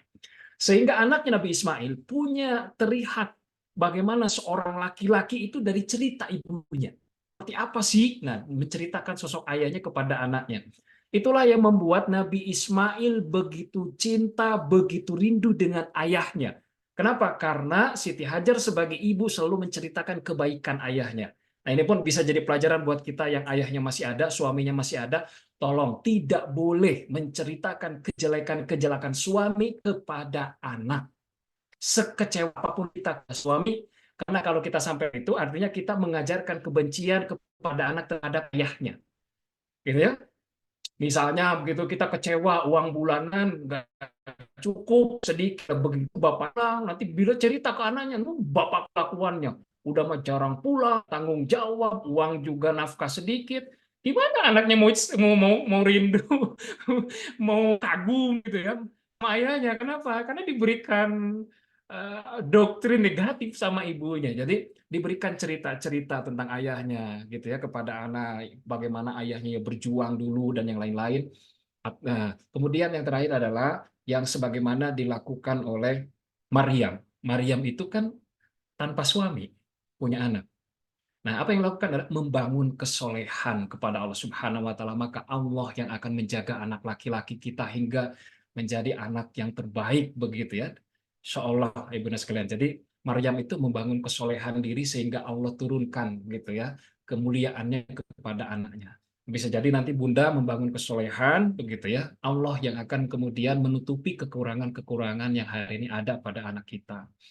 Gitu Bun, jadi minimal ada 3 ketika tidak ada sosok ayah begitu ya. Satu, carikan ayah penggantinya, sosoknya begitu ya. Boleh siapapun, guru, paman, kakek itu boleh, jangan sampai kehilangan itu. Yang kedua boleh digantikan dengan kisah-kisah inspiratif gitu ya dari tokoh-tokoh besar, dari ulama dan yang lain-lainnya atau para sahabat juga boleh. Yang ketiga dengan cara kita membangun kesolehan diri kita sehingga Allah yang kemudian menutupi setiap kekurangan atau hal yang tidak bisa kita lakukan terhadap anak kita. Itu inspirasi itu yang bisa dilakukan ketika tidak punya sosok ayah atau melatihnya. Bunda melatihnya harus melatih agak sedikit maskulin gitu ya. Contoh ke anak laki-laki, nanti anak laki-lakinya ada di rumah. Nah, salah satu peran laki-laki itu harus bisa menafkahi keluarganya. Artinya kamu harus punya kemampuan untuk menghasilkan materi uang. Gimana caranya hari ini? Kan masih sekolah, masih sekolah gitu, nggak bisa kerja. Sedang hari ini kamu kerja sama ibu. Kalau ada kendaraan, motor, ada mobil, tuh ada mobil, daripada ibu nyuci keluar uang 15.000, mendingan kamu cuciin 15.000 buat kamu. Akarnya kamu kerja sama Umi, sama ibu. Begitu tuh, saya mau begitu ya. Daripada nyewa asisten rumah tangga itu bayar, mendingan kamu yang mengerjakan uangnya buat kamu. Hari ini kamu akan belajar menghasilkan uang dan bekerja sama ibu. Apalagi kalau punya perusahaan. Nah, kamu magang ya, kata tadi Ustaz Lutfi, kamu magang ya, akarnya kerja nih, sekarang magang. Profesional artinya. Supaya apa? Punya pengalaman bagaimana cara menghasilkan uang. Itu dilatih. Termasuk saya, kalau ke anak saya, kamu mau liburan kemana? Mau ke pantai. Pantai mana? Sebutkan. Oh, coba kamu bikin anggarannya berapa kira-kira habisnya. Sewa mobil, makan, dan yang lain, nginep di sana. Sekian. Baik, ayah cuma ngasih 70%. 30%-nya kamu cari. Karena laki-laki.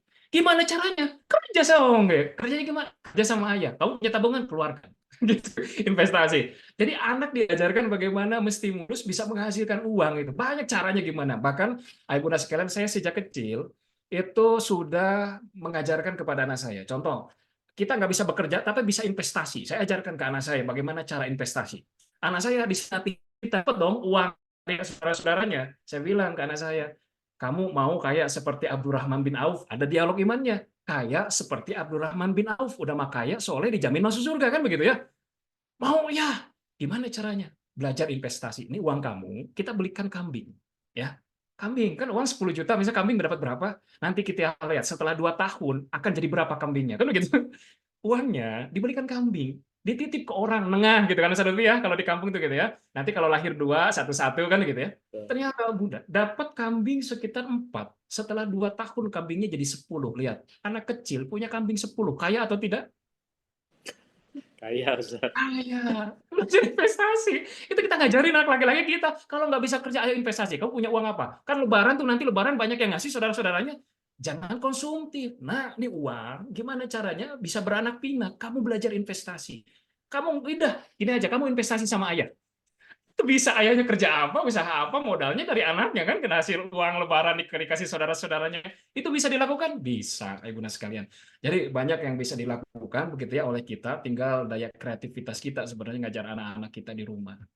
Itu Bunda siapa? Maryam tadi ya. Insya Allah Ya. kan mudah-mudahan Allah menjaga Ananda dan kemudian Allah berikan kesolehan kepada beliau dan suatu hari insya Allah begitu ya ke depannya menjadi salah satu pemimpin di negeri ini, insya Allah begitu ya. Masya Allah. Baik, baik, terima kasih Ustadz. Ini juga ada pertanyaan masuk via chat Ustadz. Izin saya bacakan ya Ustadz. Bagaimana jika ayahnya bekerja di luar negeri ini Ustadz? Mungkin sama tadi inspirasinya dari Nabi Oh Ibrahim. iya. Nabi Ibrahim itu kan, Nabi Ibrahim di Palestina, itu anaknya ada di Mekah, itu kan luar negeri tuh, udah jauh jaraknya gitu ya.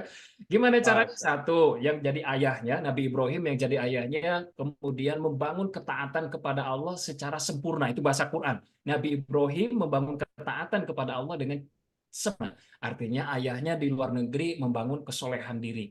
Kemudian yang kedua, ayahnya harus menjaga diri dari kemaksiatan. Karena ujian itu turun karena kemaksiatan. Nah, kenapa? Karena kata Allah Subhanahu wa taala, ketika ayahnya soleh, maka janjinya Allah. Ini janji Allah ya, bukan kita manusia yang sering bohong. Janjinya Allah, maka Allah akan menjaga anak-anaknya. Siapa yang menjaga? Allah. Nah, itu yang disampaikan dalam surah Al-Kahfi. Ada dua anak yatim artinya sudah nggak punya ayah nih, gitu ya. Kemudian rumahnya mau roboh. Direnovasi, dibangunkan oleh 2 nabi. Mulia atau tidak? Mulia. Siapa yang membangunkan? Nabi Musa dan Nabi Khidir itu yang membangunkan. Kenapa alasannya? Bukan anak yang soleh. Ternyata alasan dalam Al-Quran, wa kana abuhuma soliha. Karena bapak dari kedua anak ini soleh. Sehingga Allah muliakan rumahnya direnovasi oleh 2 nabi. Nah, makanya dilihat di dalam tafsir Ibnu Katsir tentang ayat itu, yang soleh bukan bapaknya langsung, tetapi kakek yang ketujuhnya yang soleh. Kakeknya yang ketujuh yang soleh, yang dimuliakan, turunan ketujuhnya itu luar biasa. Itu janjinya Allah. Artinya bapaknya ketika membangun kesolehan di luar negeri sana, maka Allah yang akan menjaga keluarganya. Itu janjinya Allah. Jadi itu solehan. Yang kedua, dari sisi ibunya nih. Tadi ibunya seperti Siti Hajar, tolong yang diceritakan yang baik-baik tentang ayahnya kepada anak supaya anak punya rasa rindu, rasa bangga terhadap ayahnya. Lihat tuh ya, ayah itu untuk mencari nafkah sampai keluar dari negeri. Sehingga anak tuh bangga punya ayah yang bertanggung jawab. Jangan sampai keluar kalimat-kalimat negatif. Sehingga, lah kalau begitu mah kelakuan si ayah mending nggak usah pulang lah, ayah mah biarin aja di luar negeri kan begitu. Ini kan bahaya gitu kan. Bahaya benda ya. Jadi dari sisi ayahnya membangun kesolehan seperti Nabi Ibrahim, dari sisi ibunya juga seperti Siti Hajar membangun kesolehan, tetap bersamai anak-anaknya, dan kemudian selalu menceritakan yang baik-baik tentang ayahnya. Apalagi hari ini sudah lebih mudah. Nabi Ibrahim, Siti Hajar kan nggak ada telepon dulu mah, nggak ada WA, nggak ada video call gitu ya. Beda dengan sekarang, berarti artinya kita mah sekarang lebih mudah lagi untuk komunikasi ditambah dengan menggunakan gadget, teknologi begitu ya. Di waktunya, kemudian harus ada para ayah ini yang di luar negeri harus ada waktu khusus untuk ayahnya. Ngobrol, diskusi, ya walaupun videonya gitu. Harus dilakukan begitu ya, perhatian lebih kepada anak. Masya Allah. Siap. Ya, mudah-mudahan jadi pencerahan ya buat Bu Yuli. Ini ada satu lagi Ustaz, waktunya tinggal sekitar 5 menit lagi. Ini ada satu lagi yang izin saya bacakan Ustaz, dari orang tua siswa Nazmi Akbar ya. Anak-anak kecil kami biarkan untuk lebih nyaman di rumah, karena kami berusaha membatasi pengaruh buruk dari lingkungan atau sebaya. Namun, bertambah usianya sepertinya agak kebablasan, lebih senang di rumah ketimbang sosialisasi dengan tetangga atau ikut kegiatan masyarakat. Mohon tipsnya Ustadz agar lebih semangat. Nah, silakan Ustadz dilibatkan dalam kegiatan masjid terutama. Ini Silakan Ustadz. nggak tahu ini ya, kita lihat kepribadiannya dulu ya. Kadang-kadang ada yang di rumah itu karena kepribadiannya introvert gitu ya. Ibunya introvert, ayahnya introvert, anak-anaknya ikut introvert. Introvert itu bukan pendiam, kemudian apa menyendiri, tidak. Introvert itu jadi lebih bahagia kalau tidak ketemu orang gitu. Orang introvert itu ya. Jadi untuk mengembalikan energi itu lebih senang di kamar, di rumah, tidak suka. Tetapi tadi ya Bunda sekalian, ada risikonya tadi ya, risikonya jadi anak-anak nggak punya kawan, nggak punya teman, nggak bertetangga. Nah ini yang harus kita latih. Sekali lagi ini bukan tugasnya Bunda. Yang harus bermain aktif peran itu adalah ayahnya. Mengajarkan sosial itu ayah. Tugasnya ayah. Bisa jadi anak nggak mau bersosial itu karena ayahnya juga. Maka bundanya yang harus dorong. Ya, gimana anaknya mau bersosial kalau ayahnya juga nggak bersosial? Karena anak mah nyontoh dari bapaknya kan begitu ya. Nggak akan jauh dari orang tuanya. Jadi ayahnya yang diajak mulai bersosial. Begitu diajak nanti anaknya diajak. Mulai dilatih. Tapi kalau usia 0 sampai 7 tahun, anak belum bersosial itu aman. Memang belum diajarkan untuk bersosial 0 sampai 7 tahun. Tapi kalau 7 tahun ke atas itu sudah mulai diajarkan. Jadi ada tahapannya dalam Islam, nanti puncak latih bersosialnya adalah SMA. SMA kalau anak bunda, anak SMA masih tidak bersosial itu masalah besar itu. Masalah besar karena keberhasilan seorang anak nanti kemudian hari kalau memiliki banyak apa namanya relasi. Dia akan sukses kalau banyak relasi, gitu ya. Dan itu harus sejak SMA harus sudah dibangun, temannya harus banyak begitu ya. Maka kalau sejak SMP mulai dilatih, makanya magang SMP itu ya. Magang dia bersosial, dikasih program, diajarkan ini itu kerjasama dengan orang tua yang lain, dibikinkan programnya di komplek. Nanti anak SMA juga begitu dilatih. Dari mulai sekarang mulai dilatih anak-anak kita. Minimal kalau pulang dari Darut Tauhid, masa sih nggak bisa aktif di masjid ya, walaupun hanya sekedar azan gitu loh.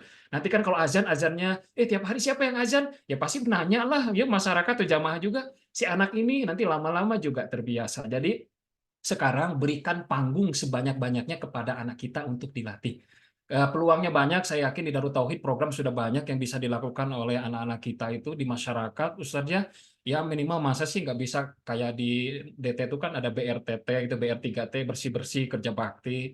Terus juga hafalan hadis, hafalan Quran kan sudah cukup banyak ya untuk diajarkan. Bisa punya potensi, tinggal hari ini gimana caranya ayahnya nih ya, yang memberikan panggung kepada anaknya supaya bisa bersosial di masyarakat. Atau direkayasa Bun, ya di keluarga terdekat kan pasti punya uaknya atau punya paman, pasti punya anak juga ya. Tolong aja ngobrol sama adik kita atau kakak kita punya anak misalnya, kita bikin program ya kayak saya nih. Anak saya kalau liburan suka ada tasmi di keluarga besar.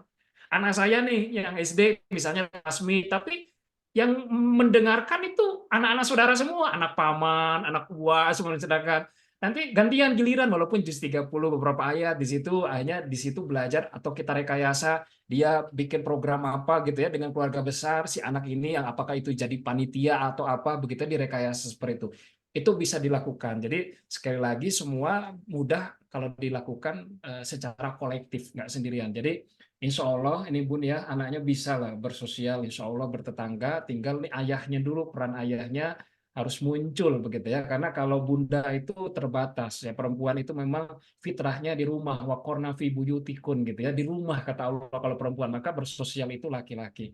Nah bisa jadi jangan sampai anak-anak kita, mohon maaf sekali ya bunda sekalian, karena ini laki-laki ya anaknya, saya ceritakan mohon maaf sekali, hari ini banyak anak laki-laki yang tidak laki.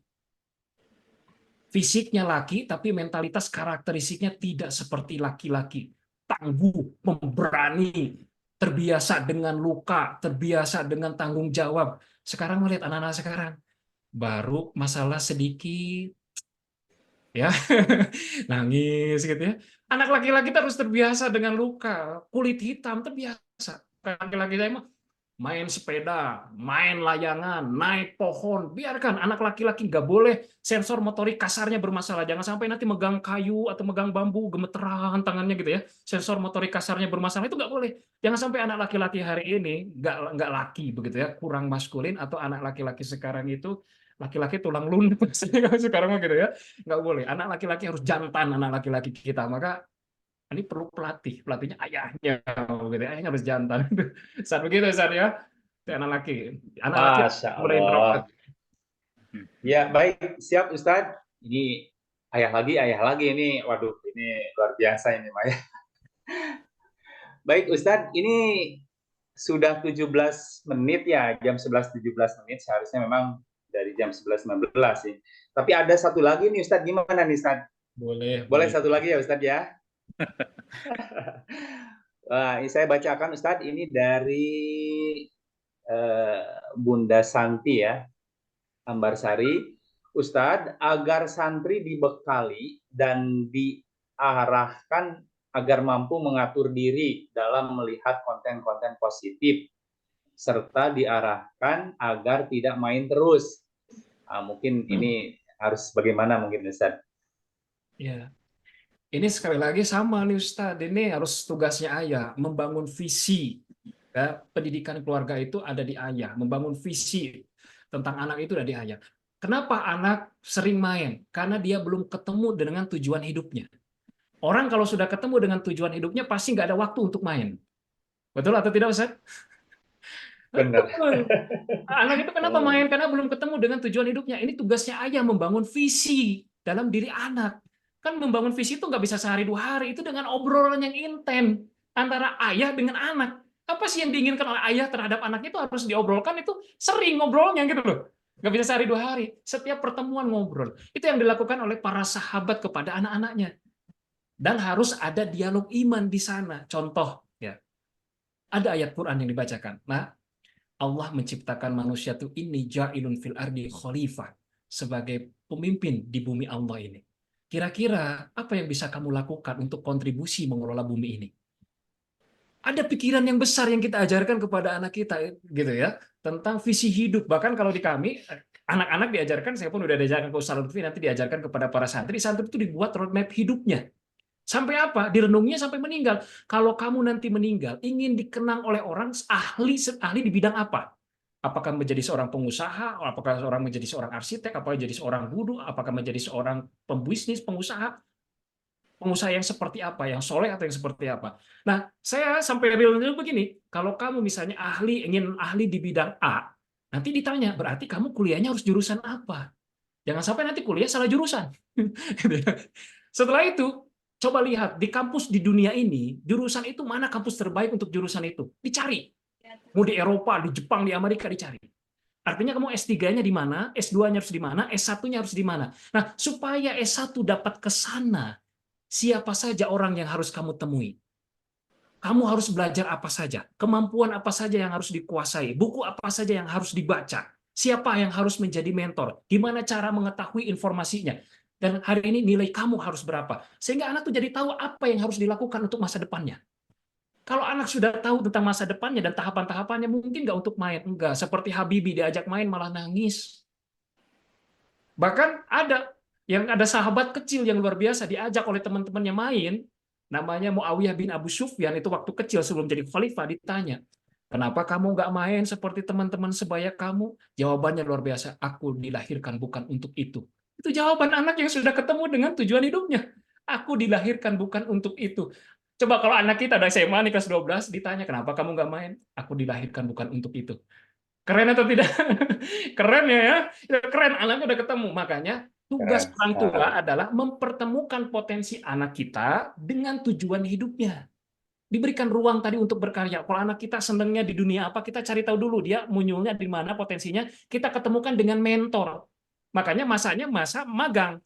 Kalau anak kita senangnya menulis, tolong dong carikan penulis supaya dia magang dengan penulis. Kalau senangnya jadi politisi, carikan politisi, dia magang dengan politisi. Senangnya berdagang, carikan dong pedagang di antara kita dimagangkan gitu loh selama liburan, itu boleh. Gitu ya, maka masanya masa magang. Saya begitu dengan anak saya senangnya apa sih magangkan supaya dia semakin mempertajam tujuan hidupnya ingin beramal soleh di bidang apa. Sehingga semakin jelas tahapan-tahapan yang akan dilakukannya. Itu. Jadi ini tugasnya ayah ngobrol dengan anaknya, dipertemukan dengan mentor. Artinya ayah bunda sekalian harus punya waktu untuk menggali potensi dari anaknya. Bahkan luar biasa. Nah, ini bisa dilakukan oleh ayah dan bunda ketika ayah dan bunda sudah punya pikiran yang besar tentang anak-anaknya. Kalau ayah bunda nggak punya pikiran yang besar tentang anak-anaknya, maka cara-cara terbaik itu nggak akan pernah keluar dari diri kita. Kita kalau pengen punya rumah, kan cara-cara terbaik itu keluar. Gimana caranya supaya punya rumah, betul nggak ya? Hari ini kalau kita belum punya pikiran, anak kita ini akan menjadi tokoh besar, itu nggak akan keluar cara-cara terbaik. Makanya itu yang dilakukan oleh siapa? Ayahnya Muawiyah bin Abu Sufyan, yang tadi, yang anaknya dilahirkan bukan untuk itu. Waktu dia tuh kan cerdas, anak yang cerdas, makanya dia khalifah. Salah satu sahabat Nabi yang jenius. Sahabat masyarakat sekitar itu memuji kehebatan Muawiyah bin Abu Sufyan. Anak Anda ini cerdas, layak memimpin kaumnya. Tetapi ibunya bukannya senang, malah marah. Anak saya bukan hanya layak memimpin kaumnya, tapi layak memimpin bangsa Arab. Itu ibunya, makanya ibunya punya pikiran yang besar, ayahnya punya pikiran yang besar, anaknya jadi tokoh besar. Kenapa? Karena akan lahir cara-cara yang terbaik yang dilakukan oleh orang tuanya untuk kemuliaan anaknya. Jadi itu yang bisa dilakukan ya Bun. Jadi sama ayah, ini tugas ayah sebenarnya membangun visi. Kalau anak kita nggak mau main dan tergoda oleh kawan-kawannya, segera pertemukan dengan potensi dirinya dan karya amal solehnya.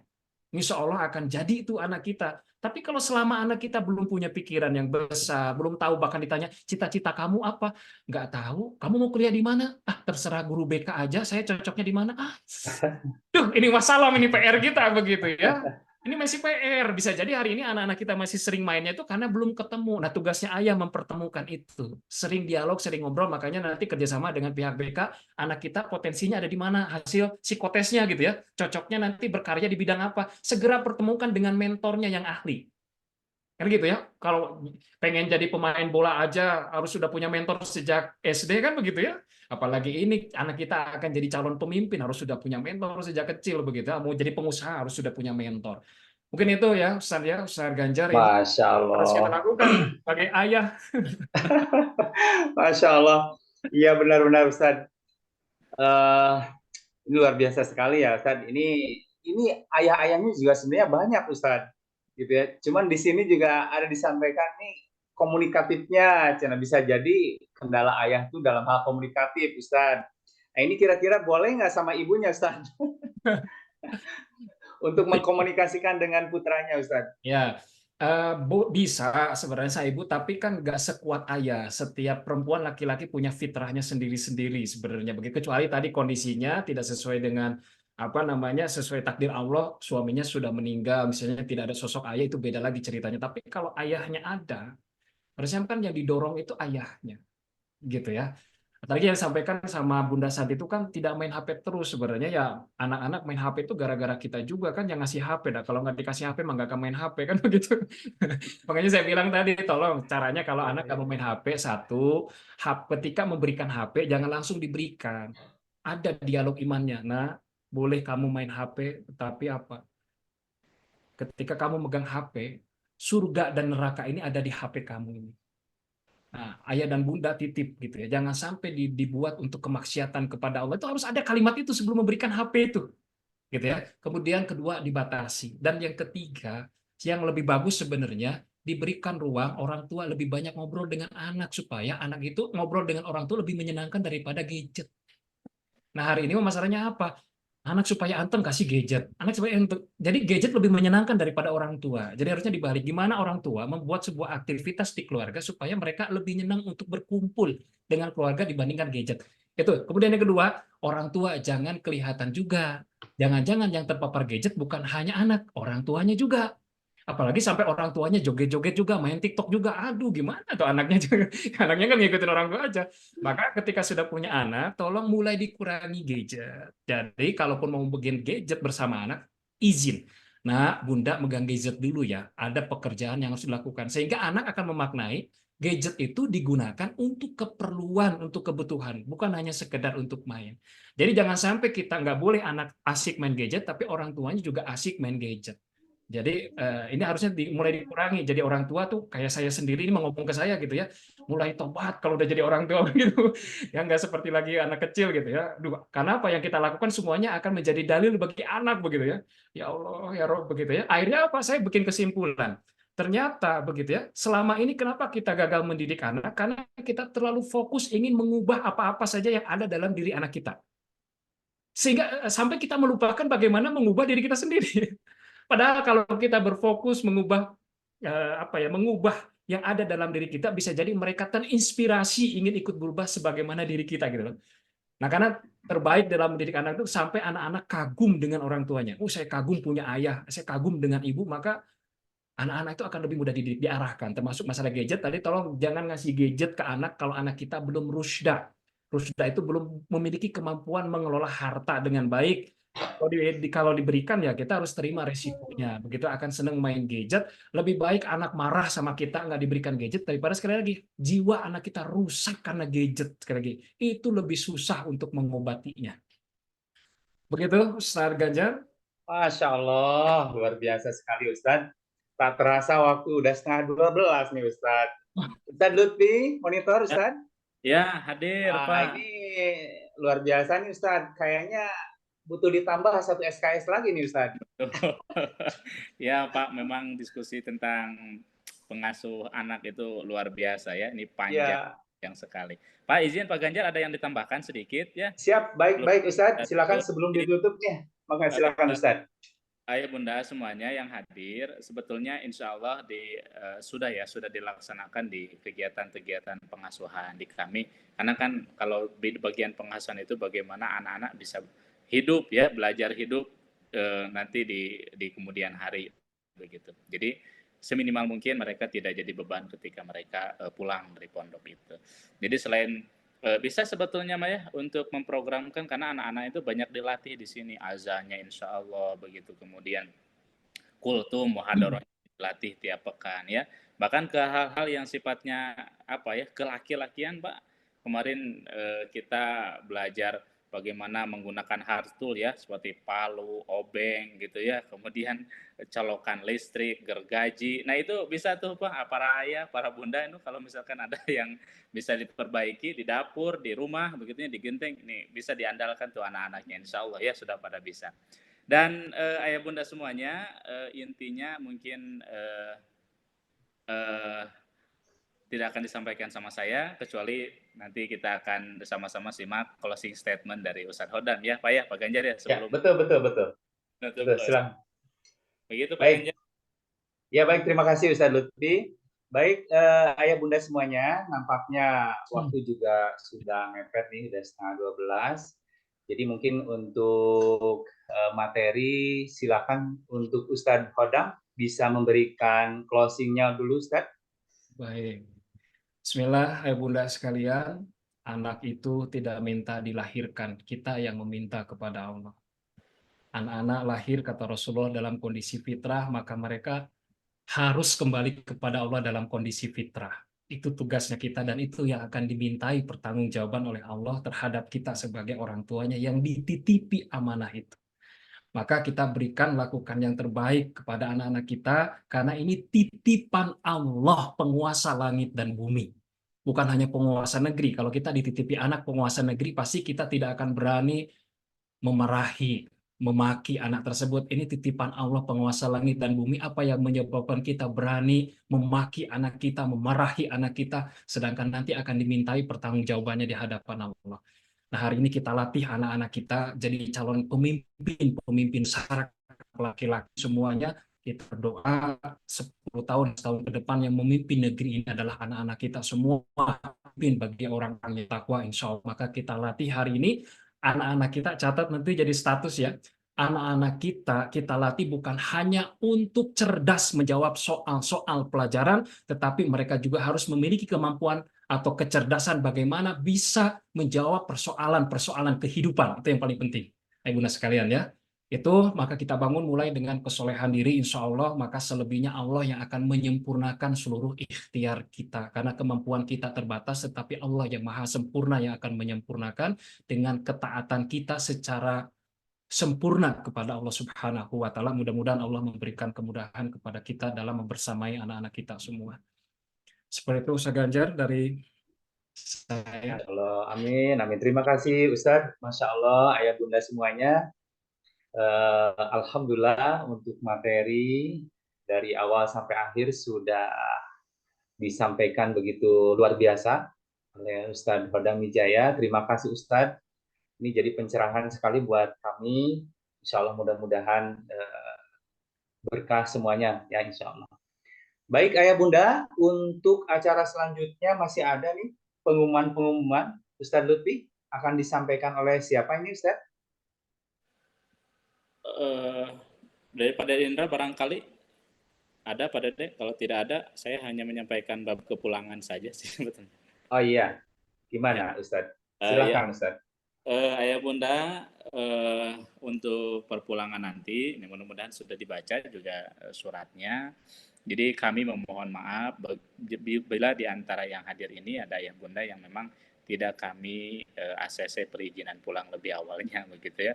Karena tujuan daripada kami share jauh-jauh hari tentang jadwal perpulangan itu adalah supaya santri bisa pulang serentak. Jadi tidak sedikit Pak Ganjar, mohon maaf nih saya menolak karena banyak daripada orang tua yang bukan minta izin, tapi minta izin, teksnya minta izin, tapi di sisi lain dia nge-share screenshot pesan tiket begitu Pak. Jadi itu bukan minta izin, konfirmasi tampaknya ya. Jadi izin ayah bunda, dan itu juga yang pesan tiket pun kami sudah tolak untuk di-refund atau di-reschedule ke agenda yang memang sudah ditentukan sekolah.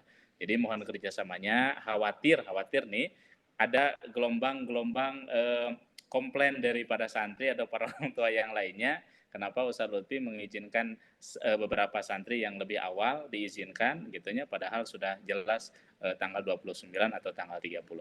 Memang beberapa ada diizinkan ayah bunda ini informasi, tapi dengan sangat selektif dengan alasan yang memang urgent.